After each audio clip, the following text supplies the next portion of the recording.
Okay, good morning folks, and welcome to the HR committee. Have we had any apologies for absence? Councillor Robert Gordon. Okay, thank you. Any declarations of interest? No? Minutes of the last meeting, any matters of accuracy? No? Matters arising? Are they agreed? Yep. Okay, thank you. We'll move on to item 4 then, the Into People report, understanding our communities. Nick. That's Layla, is it? Sorry. Thank you. Morning, everybody. So this report is just being presented to members to summarise the outcomes of some research that we've commissioned, which has been particularly directed towards understanding minoritised communities within the Nottingham City area.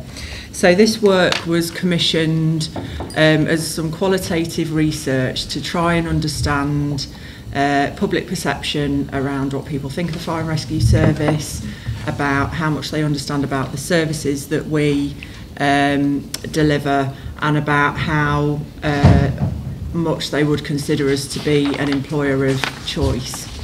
So this qualitative research, which was really delivered through a listening and learning exercise, sits alongside some other quantitative research which we're commissioning through Nottingham Trent University and the Office of National Statistics, and is part of our broader understanding and engaging with communities work. So the report just presents to members a high-level summary of the Into People findings and their recommendations. The full report is available online if it's a particular area of interest which you'd like to look into in more detail. So, as I've said, the focus of the research was primarily on women and racially minoritised groups in Nottingham City. The reason for that is because those groups are particularly underrepresented at the moment within our workforce. We've done some workforce analysis, and the proportion of our workforce that comes from the Nottingham City area is low and is not what we would expect to see. So 35 groups and over 400 people participated in the research, and that looked at key themes such as perception of the service, barriers to accessing our services and barriers to employment for individuals. And they were drawn from a broad range of community groups, but there was a particular focus on young people to support the positive action research that we wanted to do. So the work was undertaken by an organisation called Into People, who are very well connected with communities in Nottingham.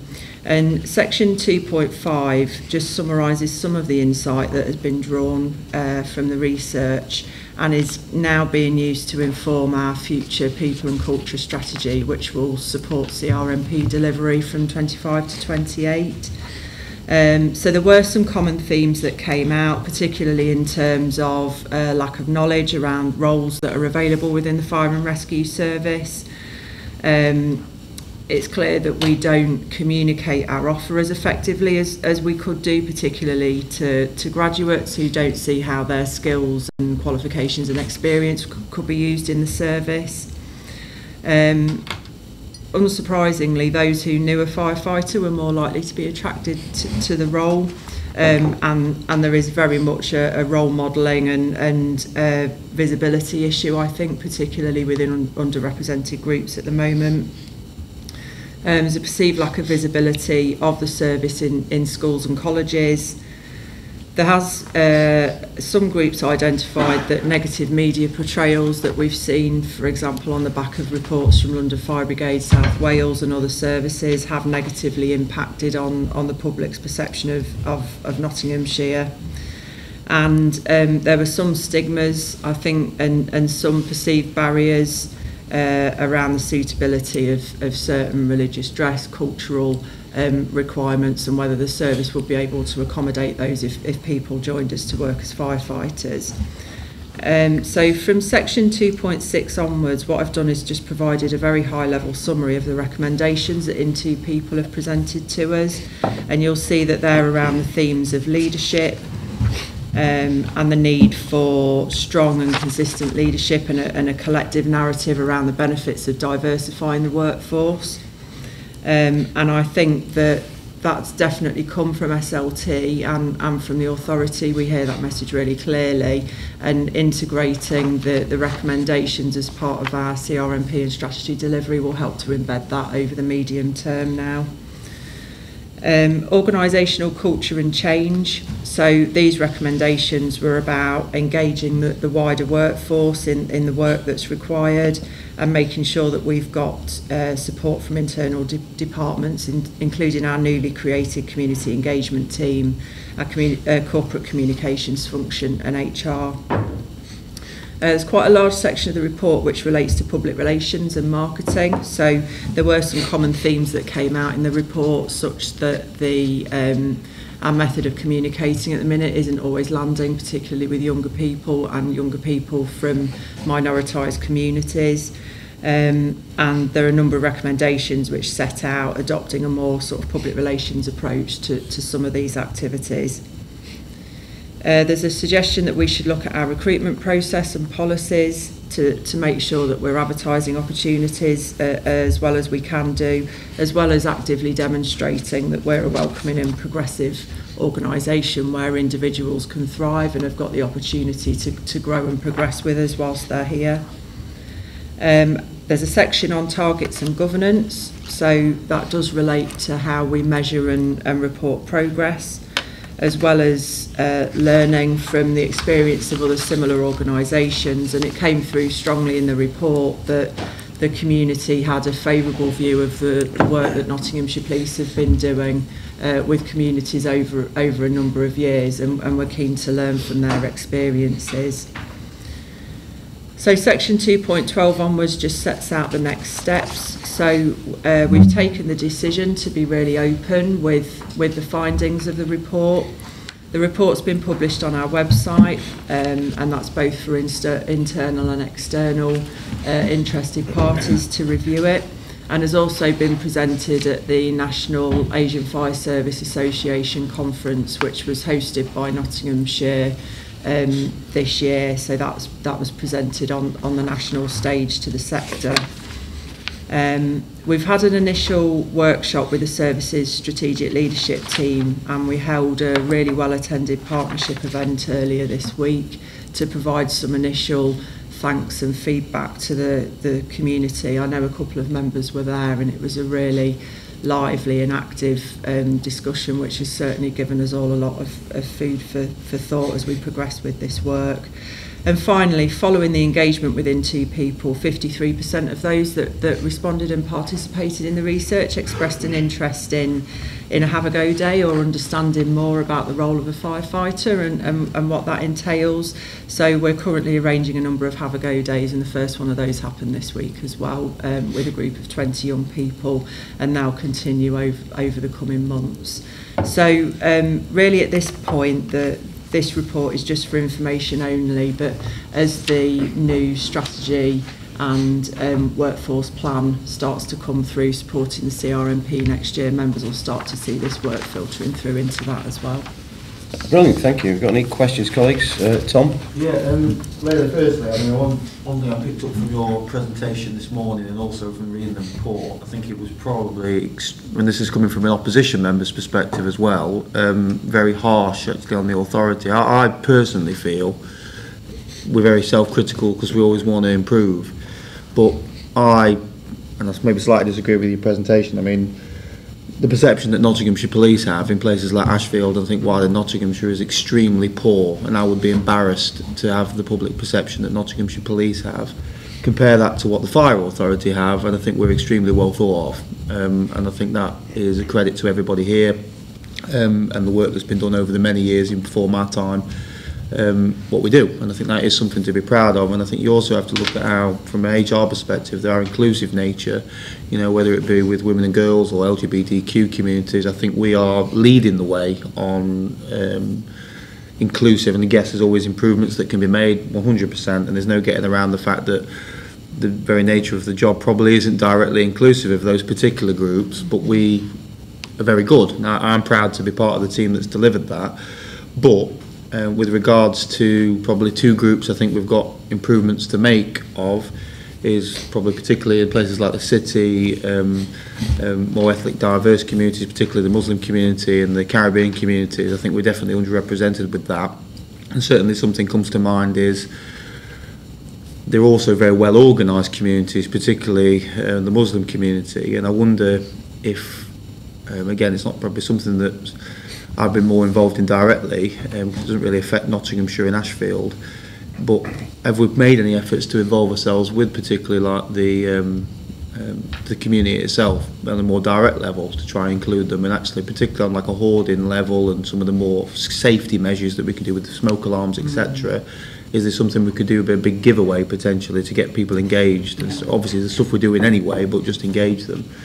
But you won't also be surprised to hear me say that the community I'm most care about, and that I know that wasn't really picked up in this, is probably the more economic structures, you know, the white working class that I think actually is underrepresented in the workforce as well. I mean, I only see that from my own activities. You know, the workforce that we have working for Ashfield Fire Station particularly predominantly come from the two affluent estates, and then the more deprived communities like Leamington Estate and Carsick Estates and the bits in between are underrepresented as a rule. And I'm not going to say we haven't done anything. I know Mick personally has done some great work with that, but I would always like to see those communities engage with more, particularly actually because they're the people we can offer the most for. You know, we offer great career structures with great pay, great pensions, etc. And I think it really can bring a whole family out of an economic cycle.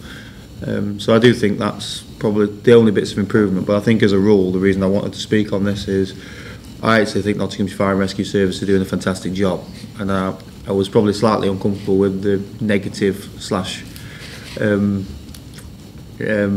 of the report. I'm trying to find the right phrase to use, but to me it was very more self-critical than it needed to be. But I appreciate that the strive is to make us perfect. But I do think we lead the community. I think we lead the way, actually, and other authorities I suspect look to us for what we're doing. And the fact that we want to get better, I think, is testament to the fire authority in itself. But thanks, Sam. Do you want to come back on that one? Yeah, so I think in terms of the work that we're doing with specific communities, so you mentioned the Muslim and the Caribbean community, we've some of this report, this is not new work to us, and you'll know you've been on the authority for a long time, so we've got well established relationships and community befriending that's done through our fire stations. And we've also got through our prevention team a really well-linked partnership network. I think some of the learning that we can take from Nottinghamshire Police, they have much more success than we do in the diversity of the trainee cohorts that they're bringing into their organisation.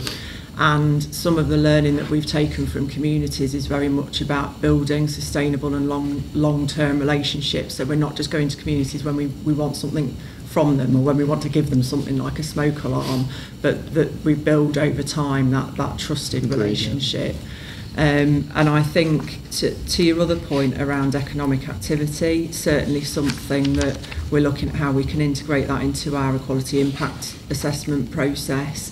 And I think part of our longer term plan about diversifying the workforce, we need to be looking at how we're working with schools, colleges, outreach groups that are supporting young people who might not be in education or employment at the moment, and about how we can look at entry-level roles either through apprenticeships or paid internships and things like that to really look at broadening the route to entry to the organisation as well. So there's some of the ideas, and I don't want to leave people with the impression that this report was negative. I think I've probably done a typical Notts Fire and Rescue Service thing and focused on the recommendations and the learning, but there was a lot of really positive feedback that we received from communities, and it is clear that we are highly trusted. We're trusted to do an effective emergency role when we're needed, and some of it was just about our visibility and our building of relationships more than the effectiveness of what we do. 100%.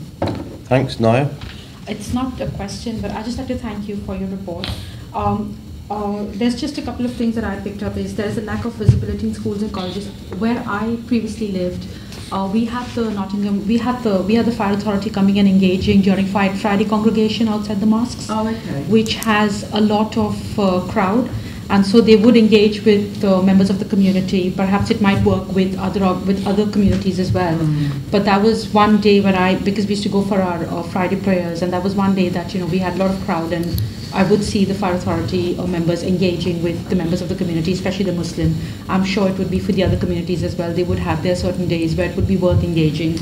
Also, I think with terms of PR and marketing, it would be nice to put some good stories and positive stories of our own members who've worked from the, especially from the underrepresented groups, because that might, be a kind of a inspiration for especially the younger generation and the people from underrepresented groups to take it as an inspiration and perhaps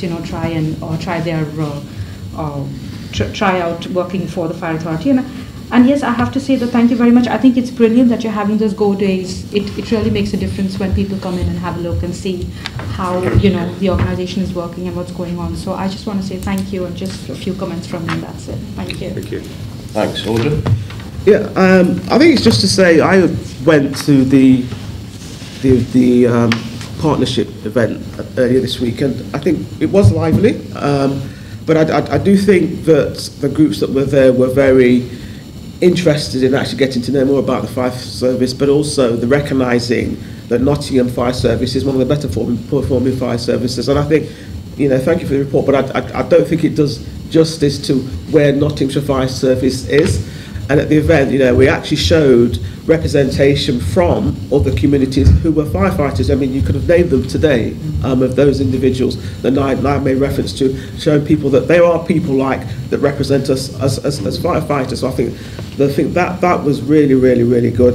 I think there was some serious questions asked about progression and representation at higher levels, but that's something obviously as a fire service that we will work through. But on the whole, I think we acknowledge there are things that we still need to do, but also recognising the distance travelled. I mean, I've only been on the fire service for a short space of time, but Tom's been a lot longer, can see the distance travelled, and the reports actually says as such. So I think it's about how we actually implement these recommendations over time, and how we track them. So I'd be interested to see how we plan to increase our visibility, how we plan to track our recommendations, and actually think about some of the things that we do. And one of the things that I've always said is that a lot of the community still don't know what the fire service is all about. They think it's a fire engine that turns up and puts out a fire, and there is a lot more to the service than that. And I think we need to, as Councillor Patel says, we need to have those good news stories. And I've had conversations with Jack about how we can actually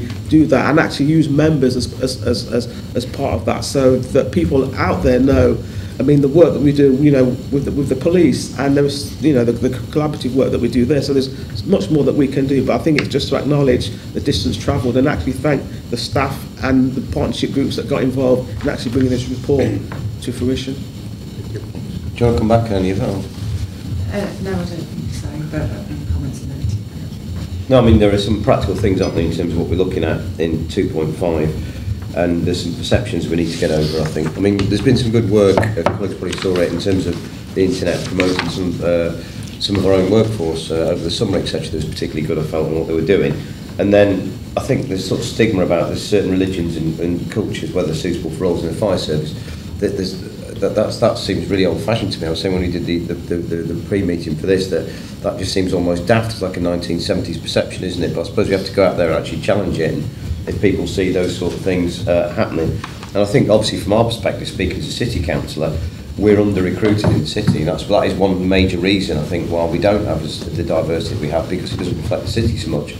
The thing that I always worry about there, because I agree with colleagues who think it's quite positive, is sometimes, well, when we're doing enforcement, that some of our communities might just meet the service through enforcement or through tragedy, so that they're, where the premises aren't, safe, or there's an inspection or anything like that, rather than in other means. And I suppose it's for us to think about, when we look at the recommendation of this report, how we actually rectify that. But there's some positive news elsewhere on the agenda, I think, for us to go through. Is that right, colleagues? Are we happy with that? So the recommendations are we just note the findings and endorse them. That's okay. Okay, and we'll move on to the gender pay gap. Thank you. So this report is presented annually to the HR committee and sets out the gender pay gap, which was for the year up to 31st of March 2024. So the previous review reported a gender pay gap which has reduced this year. The full outcomes of the audit are attached as an appendix, but I'll just summarise the key findings. So for the financial year 23-24, the mean hourly pay gap was just over 5%, so 5.05%, and that compared to 12.53% for the previous year, and the median average was 3.24%, and that compared to a median average of 7.78% for the previous financial year. So you'll see both the mean and median averages have reduced for the most recent reporting period. Some of this is due in part to refinement of the way the calculations have been done. So there's some updated government guidance which has meant that some pay that is linked to allowances has been excluded, and I have included as section 2.3 though a comparator both of the wider public sector, which is significantly higher than ours at 14%, and even higher still in the private sector of 18.9%. So broadly a very positive news story with regards to the gender pay gap. The tables in section 2.4 onwards break down those averages into more detail, dependent on the work group that those colleagues fall into. So you'll see they're separated into on-call, dual contract, support and whole time. Some of the figures within the table particularly, you'll see higher average pay gaps within our whole time and our on-call and dual contract roles than in support, and the reason for this is because of the low number of women that we've got in operational roles. So the number of women in our support roles account for 63% of the total women in the organisation. In terms of reducing the gender pay gap, we've already done a significant amount of work in terms of policies and pay structures to make sure that they reflect best practice. Although we do acknowledge there is still a lack of women, particularly in operational, supervisory through to senior management roles, and this has been a perennial issue. We are doing some targeted positive action work to encourage more women to apply, both for roles as firefighters, so increasing the number of women that we've got joining the organisation in those entry-level roles, as well as supporting those that are in the service to progress through to more senior roles. Unfortunately, some of these challenges are going to take a number of years to resolve because of the single-tier entry system that we operate. The structure, as it says in section 2.8, the structure of the organisation and the gender profile does present some challenges to continue to close the gender pay gap.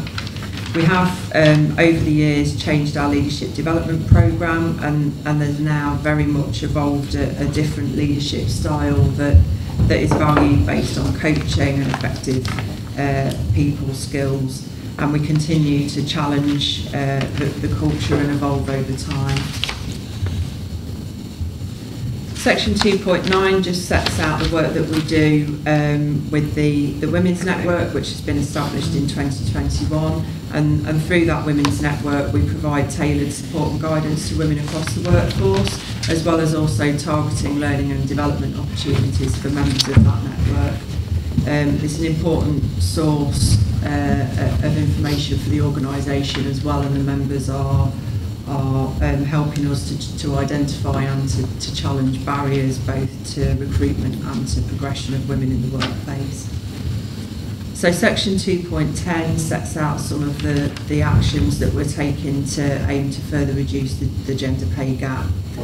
So we've previously talked as part of the Interview People report about the positive action work, and there is a particular focus on encouraging women to apply for both whole-time and on-call firefighter roles.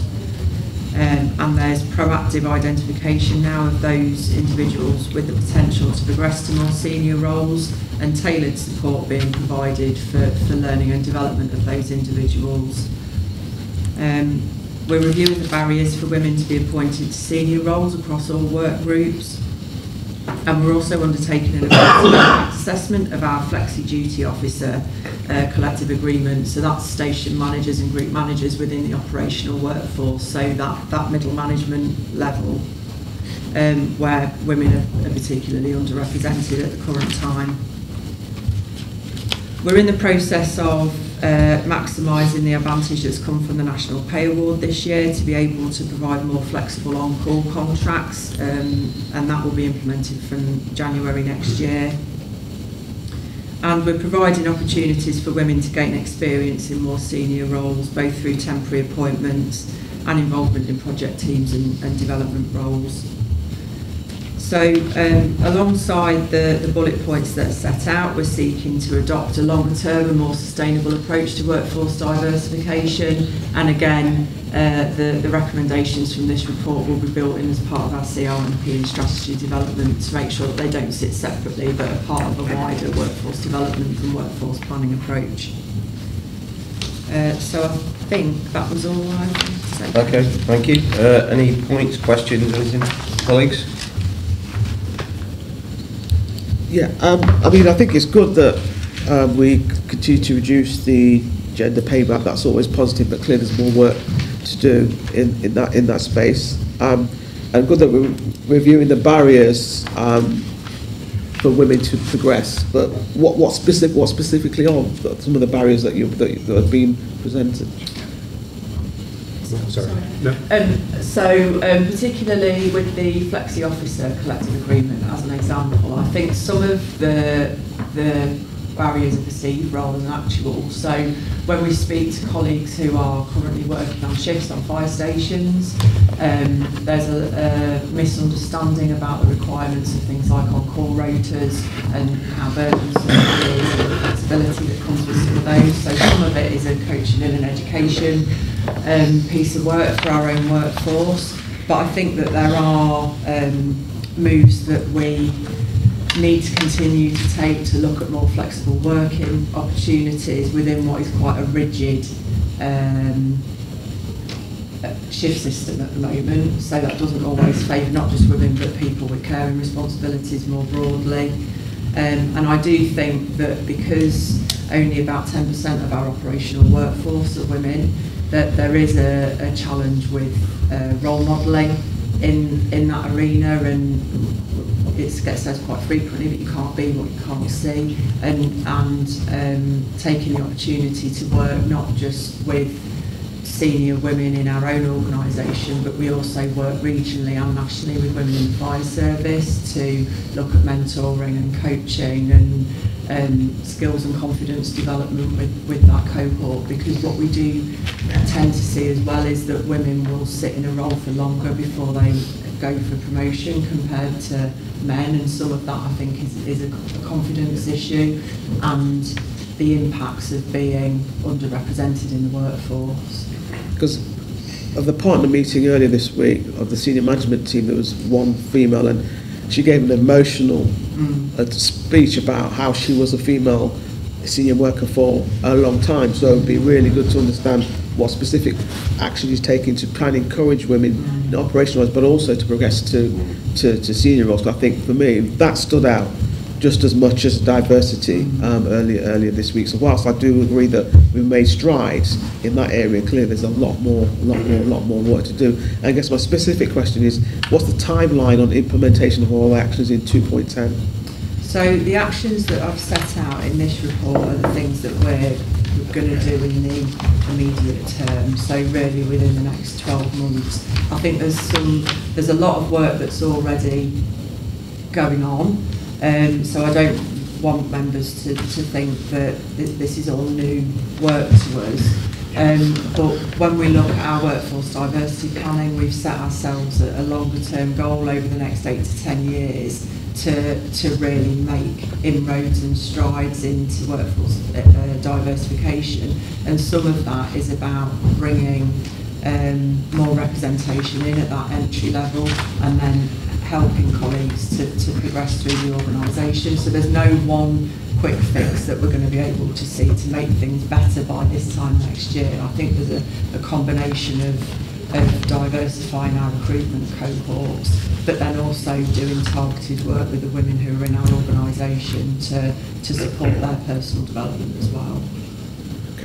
Thanks. I think that's the key thing, isn't it? I mean, because we're looking at the most underrepresented group is women in operational roles, and I think, you know, you're saying there, Councillor Winter, in order to get to a more senior role in the fire service, usually you have to come through an operational role. Most of our senior management have. So that's the key thing, isn't it? What I would say is, because you know, I was looking at this, and it is worth celebrating the fact, and not to be arrogant about it, that our gender pay gap is improved significantly and is actually much better than gender pay gaps in other similar organisations. And that's, you know, the testament to the work we've done. So I think we should celebrate that. We've got the media or people watching and think, well, actually, this is an achievement. There is a lot to be done, but as we were saying in the previous item, this is actually really quite good news, isn't it? It's like, well, we're narrowing it. We are doing other things, but that's actually been a success. Naya. Yeah, I just want to know, so you've mentioned about reviewing barriers, you've mentioned about women with caring responsibilities.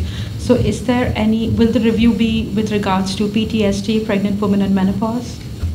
Yeah, so we already have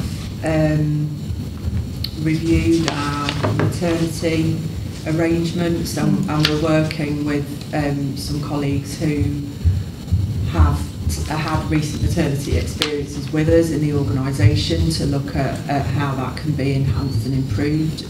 Our offer is good in terms of maternity arrangements, and with the support of our women's network, they have got a dedicated menopause support group as part of the women's network, so they have regular drop-in sessions. We're also well connected into the National Fire Chiefs Council, who are doing some national work to promote menopause and potential adaptations and adjustments and support that we can put in the workplace. So yes, it's very much on the radar.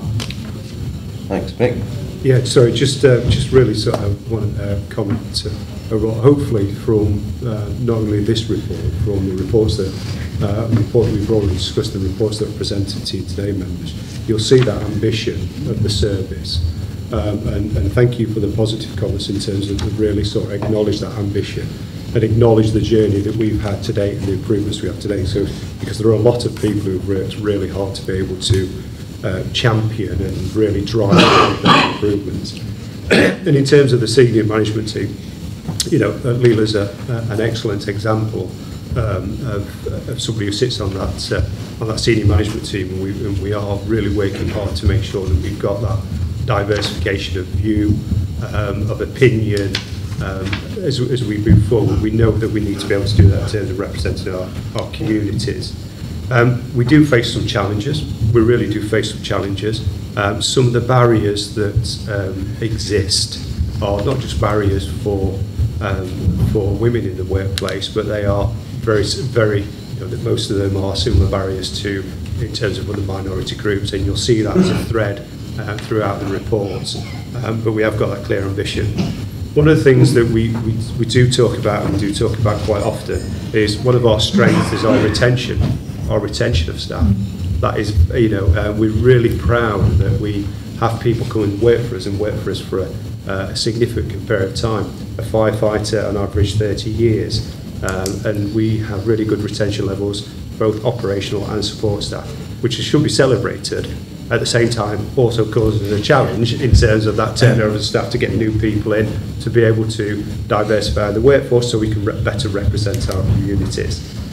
So that's one particular challenge, and we're also heading into a particular area where there's likely to be some financial challenges, and that does present even more, it emphasises the challenge in terms of how we bring new people into the organisation if we are a shrinking organisation in terms of those assets and resources. So we very much, I just really want to stress that we are ambitious as a senior leadership team, and we fully very much support and hear the message that members do very often, quite rightly, stress to us in terms of the importance of this work. Thanks. Audra? Just a final point for me goes back to celebrating and comms. What comms will be going out around the subject? You know, we talked about celebrating, and we know we can say it here in the room, but who else is going to know about it, and how's that taking place? Yeah, that's a really good point. I would take that action away and work with Jack to make sure that is appropriately communicated. And from the previous report, I think it's quite evident that we need to do more in that area. So I'll take away that point. Thanks. Yeah, it's a great point, isn't it? Saying, well, actually, we're proud that we're reducing the gender pay gap. It's something we're looking at. We're looking to improve the diversity of our workforce. Yes, probably celebrate that. We're two birds with one stone. Brilliant. Okay, folks, the recommendations are, we note the contents of the report, we endorse the actions that were set out in paragraph 2.10. We happy with that? Yep. Brilliant. Let's move on then, please, to the human resources update.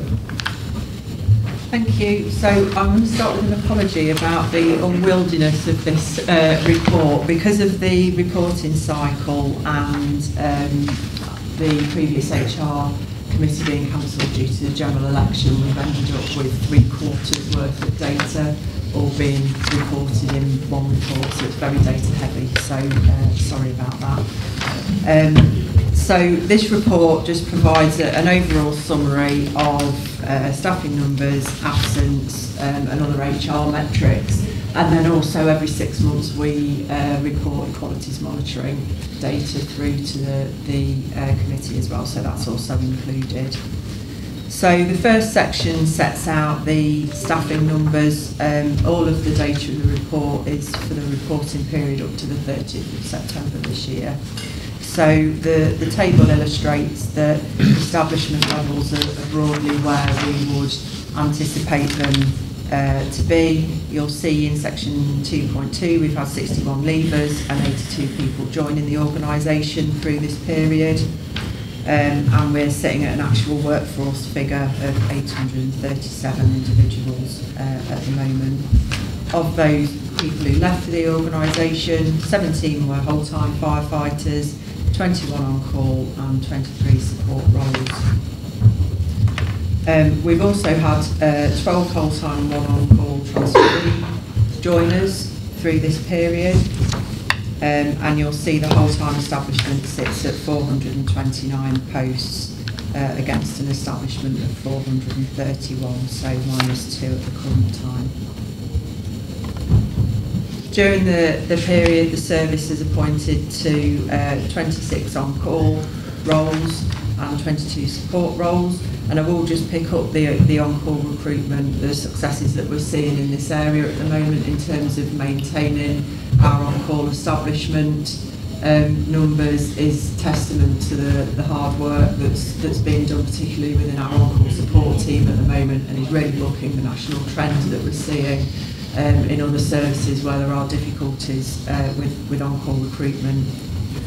There's then quite a lengthy section around sickness absence, and that's split into on-call, whole-time and support staff over the 3 quarters. What it might be easier for me to do is direct your attention towards the appendix. And what that does is it contextualises that absence information within the national context. So broadly, if you look in Appendix A and B, there are a number of tables where you'll see whole-time, on-call and green book staff absence plotted onto some blue bar charts. So broadly, the theme is positive in terms of Nottinghamshire sitting around about middle of the table for both whole-time and on-call sickness absence. What we did see earlier this year was a high level of sickness absence within our Green Book support staff, and we were reporting as having the highest level of sickness absence compared to those other services included in the national report. I'm pleased to report that that now has reduced, albeit is still higher than we would like it to be. The particular issue, we have done a deep dive into the data around Green Book sickness absence. The particular issue is related to long-term sickness because of the size of the cohort that we're looking at in terms of support staff. It tends to disproportionately be impacted by long-term sickness because they're average numbers that are used for the calculation. So in that reporting period where it looked quite negative, we had a number of colleagues who were on long-term sickness, either waiting for recovering from medical treatment, surgery and things like that.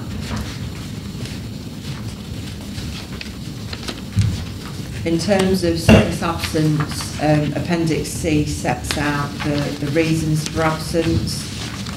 Again, they are broadly in alignment with what we're seeing nationally, with the lead causes of sickness absence being musculoskeletal, mental health, and you'll see hospital and post-operative featuring on that list as well. And that's been consistent for a number of years and continues to be our priority for our occupational health unit. In terms of the other workforce metrics, so this is section 2.42 onwards. There's a summary of the disciplines, grievances and harassment cases that have been presented. So you'll see during the reporting period we've had one disciplinary hearing which has resulted in dismissal on the grounds of gross misconduct, and a further 7 disciplinary investigations were undertaken. 3 grievances were raised, of which 1 was partially upheld, and we've had 2 firefighter apprentices who did not pass their probationary assessment, and therefore their conditional offer of employment has been withdrawn, and there was also 1 employment tribunal case within the reporting period. Section 2.44 onwards sets out the equalities monitoring data for the period 1st of April to the 30th of September, and the table in 2.45 really provides a snapshot of the key equalities metrics that we're seeing.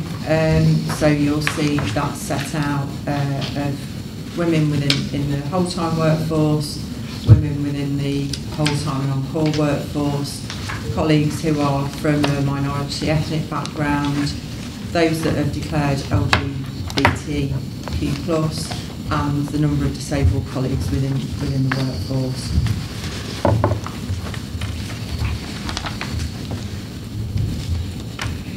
Related to the previous conversation we've had, you'll see women constitute around about 17.5% of our total workforce, and the gender split within the support staff roles is 52% female to 48% male. This is largely reflective across the different pay bands within our support structure, although there is a slightly larger percentage of women occupying more junior positions. And as we've previously touched on, in terms of the operational, new full middle management and senior roles, there are just 2 women out of 37 positions at the current time. With regards to ethnic background, 11.5% of our support staff posts are occupied by staff from an ethnic minority background, and this is an increase on the previous reporting period. Employees from a minority ethnic background constitute 7.3% of our workforce. Census data shows us that for Nottingham City and Nottinghamshire county areas combined, that number is 21.9%, demonstrating the service has got more to do to reflect the communities we serve, as has already been discussed. With regards to sexual orientation, LGBT colleagues constitute 4.3% of our workforce, and that's opposed to a percentage of 2.68, which is set out within the census.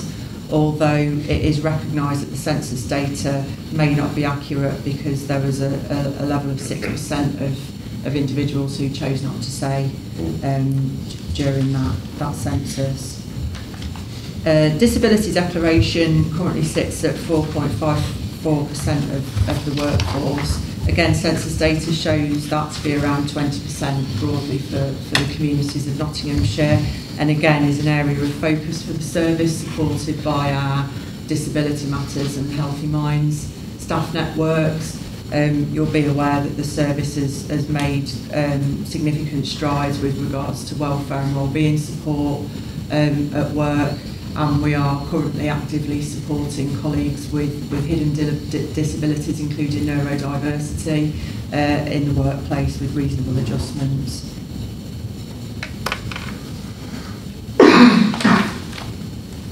Section 2.53 onwards sets out the recruitment processes that have been undertaken during the reporting period. So we had a whole-time trainee course which comprised of 20 trainees, which started in April of this year, and of those 20, 4 were women and 6 were from racially minoritised communities. So what that does do is demonstrate that the positive action activity that we're doing is being successful in terms of encouraging underrepresented individuals to join us as whole-time firefighters. We've had 85 applicants for our on-call recruitment campaign during the period, and of those that were interviewed, we've had 3 women who have been successful within on-call roles, which has been historically very challenging because of the availability hours that need to be provided. Section 2.55 sets out the support staff vacancies that we've had and the diversity of the applicants that we're seeing for those roles. So I think in summary what the metrics demonstrate is what we've already spoken about this morning, and is the reason for the ambition and the work that the service is doing, and recognises that the profile of our workforce is currently not as representative as we would like it to be of our local communities. But what it also does do is to illustrate that there have been some positive changes since the previous report, particularly relating to workforce diversity. So, sorry, I have to take any questions. Thanks, Leila. Brilliant. Thank you. Colleagues, questions? Points? No? Yeah. So, sorry. Sorry. Go on. Sorry. Go on. So in 2.57, I've just seen that, there's the on-call roles, and they're specific to location, which can reduce the impact on diversity of those eligible to apply. Are we doing something to overcome this barrier? Because then that just means that, the workforce in that particular location will not be diverse, and again it won't fit in with the hard work that we're putting in to increase the inclusivity. So are we doing something? I'll try and pick that one. Very specifically, the on-call role is that recruitment directly to that local community area, because one of the requirements, and almost as part of the restrictive nature of it, is that the individuals who can apply and successfully undertake that role have to live within a certain geographical area of that station. So they have to be able to turn into that station from the time of the call to the actual station. It will take them 5 minutes. So, and one of the consequences of that, most of our and it's already been alluded to in terms of the discussions that we've had over previous papers, the on-call stations geographically are spread out in the more rural locations of the county, and as a consequence, in terms of that diversification of the workforce, the diversity of that community it serves is very different to, for example, the communities that we serve within the Nottingham City. And that's the reason why the challenge, and as quite rightly said, the challenge that we've presented to us, are we doing enough recruitment for other roles that sit within the city? So it is a challenge. One of the recent changes that Leila's already alluded to, already stated, is that previously, up until this year, from the 1st of April, we've only been able to recruit due to the terms and conditions in the contract, which are set nationally, for two particular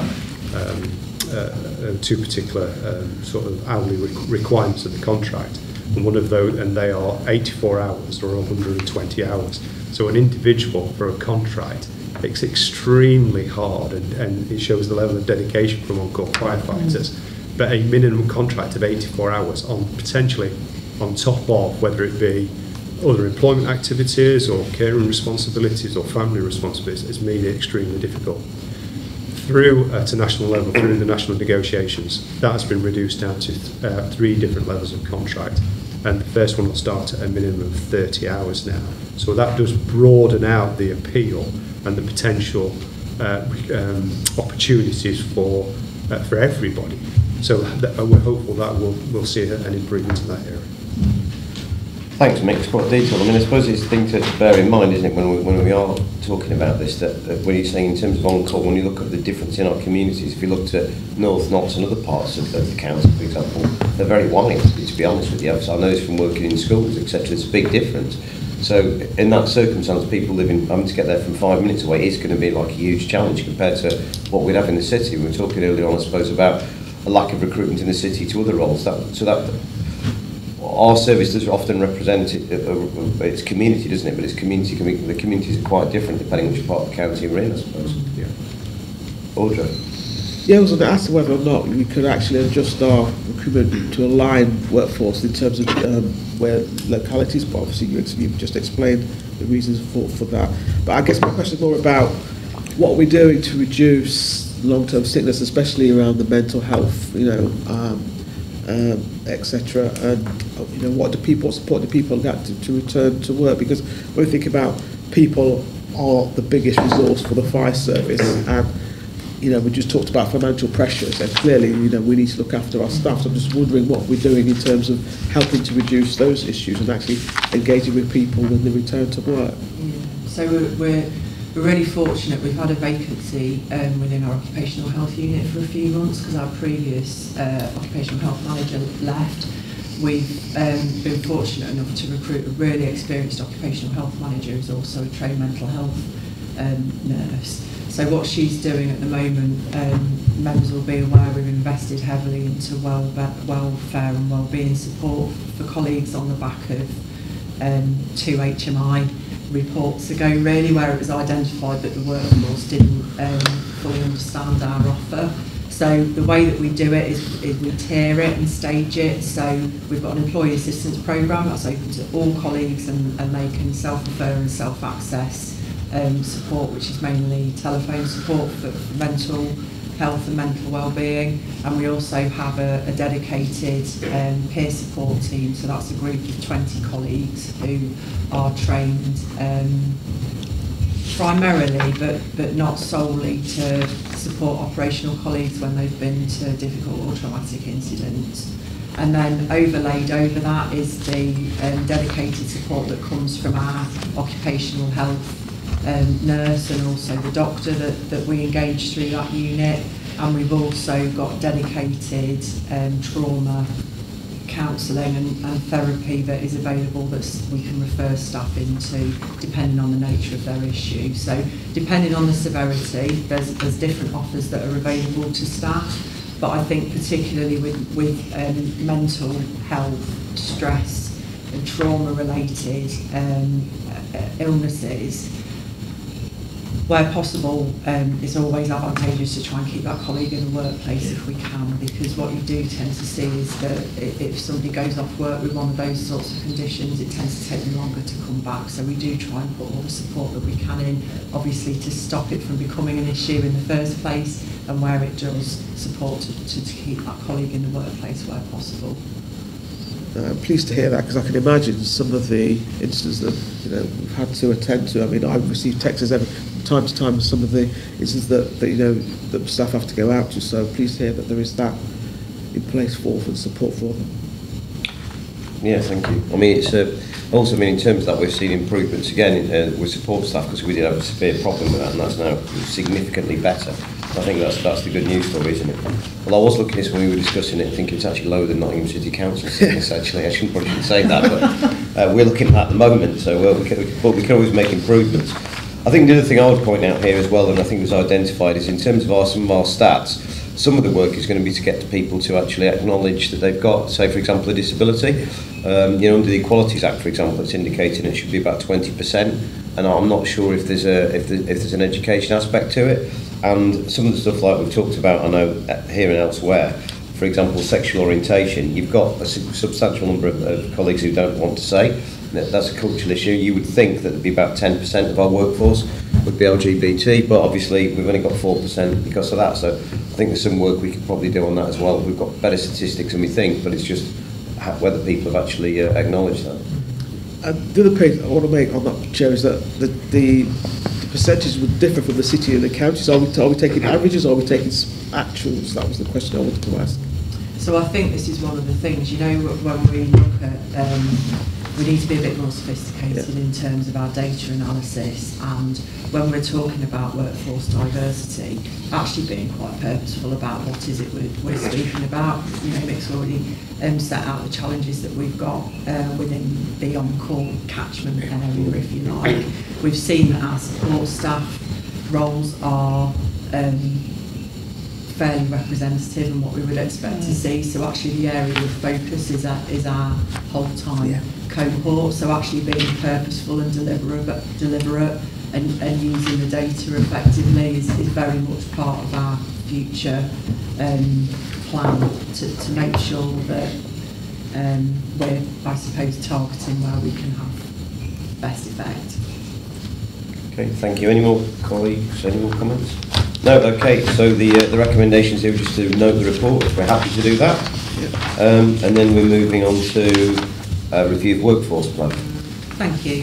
So I'm not going to dwell too much on this report because there's a lot of duplication between this one and the previous HR metrics report. This report is presented periodically to the HR committee to support your assurance role, to hold the service to account to make sure that we're maintaining our establishment where it needs to be to ensure effective delivery of public services. So much of the data has already been discussed and reported through as part of the previous report.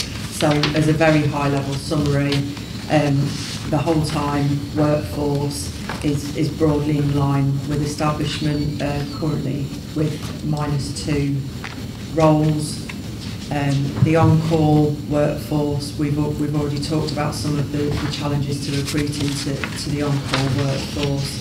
So it's a very positive story that although we've had 13 leavers within the period, we've had 14 new appointments, so a small increase in workforce numbers there. And of note within the support workforce, within the reporting period, we've had a change to our prevention team structure, and that's to support our aspirations around community safety and community engagement. So that restructure concluded on the 1st of September and created a dedicated community engagement function, which now sits as part of that team. So you'll see that 12 posts were disestablished, so this is in section 2.12, and 10 new posts were created. 7 colleagues have achieved roles at the same grade, 2 have been promoted, and 1 has moved into a lower graded role with pay protection in accordance with our policy. And as a consequence of that restructure, we have also had 1 voluntary redundancy and 1 compulsory redundancy within the reporting period. The other workforce issues that are set out have already been discussed at length really within the meeting. So that was all I really wanted to say on this one. Thank you. Okay, thank you very much. Any comments or questions, colleagues? It's not all doom gloom. We could celebrate success stories. Yeah, that's some good news today, to be honest with you. Look at some of the figures. Thank you. Recommendations that we note the report. We're happy to do that, colleagues. Yep. Okay, move on to the people strategy update. Thank you. Similar to the previous report, again, this report is a duplication of some of the issues we've already discussed this morning. Again, periodically, an update is presented to members to support your assurance role to enable you to assure yourselves that the service is upholding the commitments set out out within the current people strategy. Section 1.5, the bullet points there set out the headings that are within our people strategy, and what I've done is try to just provide a high level summary of the work that's been ongoing within the period to deliver against the strategy. So the delivering our service section really talks about workforce planning, which has been covered within the previous report. Shaping our workforce at section 2.2. This section of the strategy really is the intention that the service is shaped and formed to deliver not just against our current but also our future priorities. So we talked in the previous report about the prevention functional review and the changes that we've made to support our aspirations around community engagement. Some other really interesting and exciting work that we've got going on at the moment, which is relating to our digital function. We've commissioned, as part of the Futures 25 programme, a review of our digital maturity. So that's an external organisation that is coming in to support us to make sure that we can use our digital data and technology to best effect, both to drive the efficiency and the effectiveness of the organisation going forward. So that work's now underway and we'll report back early in the new year. We've also received a number of recommendations from His Majesty's Inspectorate of Constabularies and Fire and Rescue Services relating to our people functions. So that's on the back of the cultural report that was produced around about 18 months ago, and on the Standards of Behaviour report, which has been produced this year, which talks about how services are managing and dealing with cases of misconduct.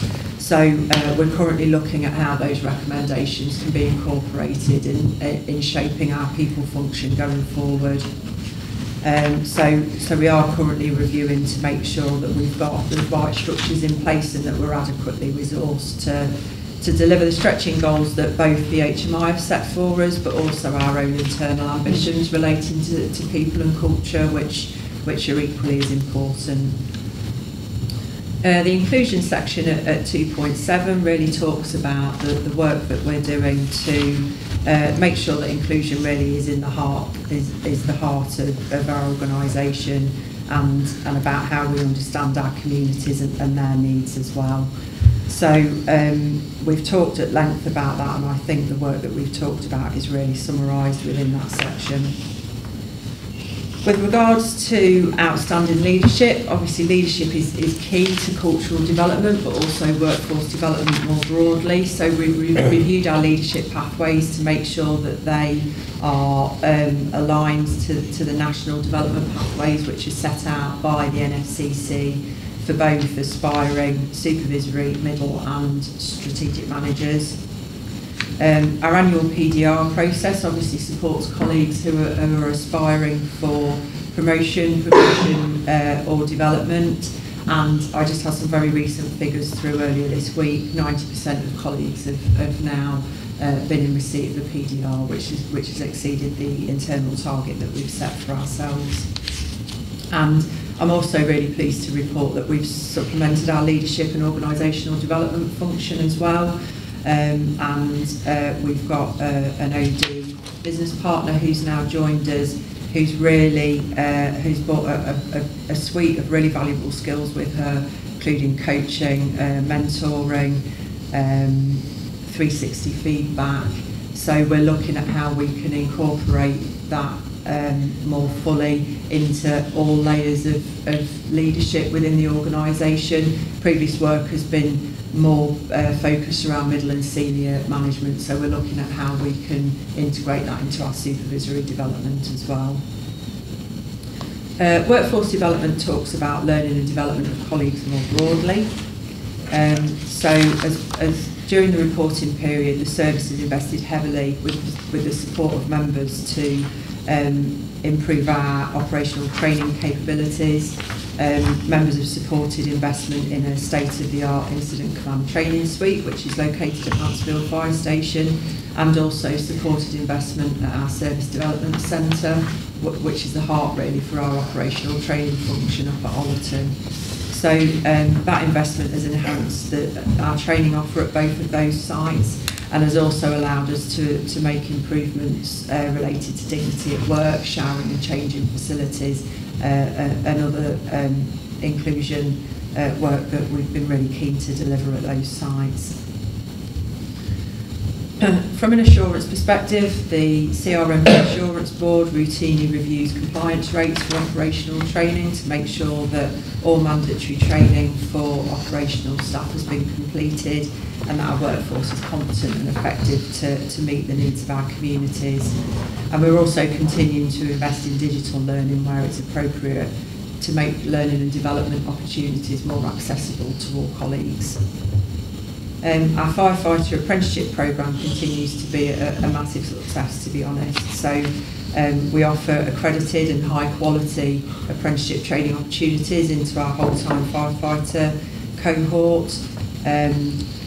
Alongside that, we also have 4 other funded apprenticeship posts which are aligned to national standards within support posts also. The workforce engagement talks about how effectively we're communicating, listening and learning from staff, which is obviously key to the cultural development journey that we're on. Throughout the life of the people strategy, we've had a particular focus on supporting the continued growth of our staff networks, and they really have been key to cultivating this culture of trust between the workforce and the management team. Our staff networks are a really highly valued voice to us and are integrated into our governance and decision-making frameworks. They also support us as key stakeholders on project groups. So, for example, as part of our accessibility and inclusion estates work that we've been delivering, our staff networks have really been key to advising the service to support our aspirations in that area. We've also undertaken a staff survey which ran between June and July this year. Again, a really big success. We had a 68% completion rate for that survey, which exceeded our completion rate for the previous one 2 years ago, alongside an improvement in staff satisfaction rates in nearly all areas of the service. The results really are very strong, with an overall staff satisfaction rate of 72.2%. That survey is run independently. We commission an external organisation to deliver that on our behalf. And they are always keen to point out to us that most other organisations would pay a lot to get the staff satisfaction rates that we see in our survey. So it really is a very positive success story for us. Section 2.22 onwards sets out the work that we've been doing in terms of positive workplace and culture.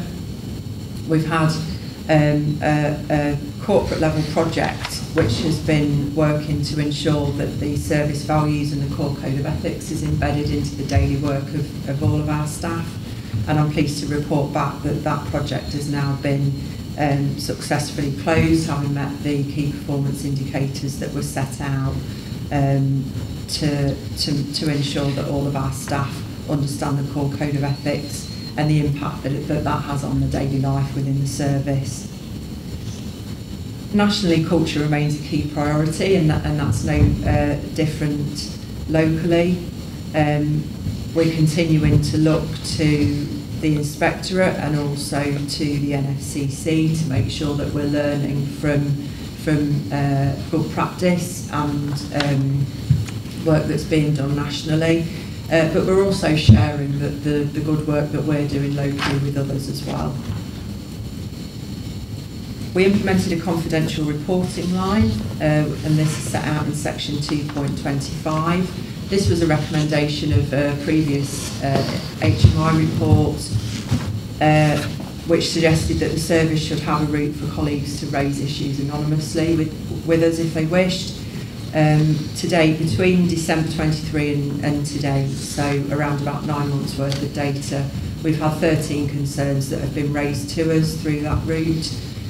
We've had instances where those concerns have been able to be resolved locally. Equally, some of them have been taken through and addressed as misconduct issues where behaviour has fallen below the standard that we would expect to see.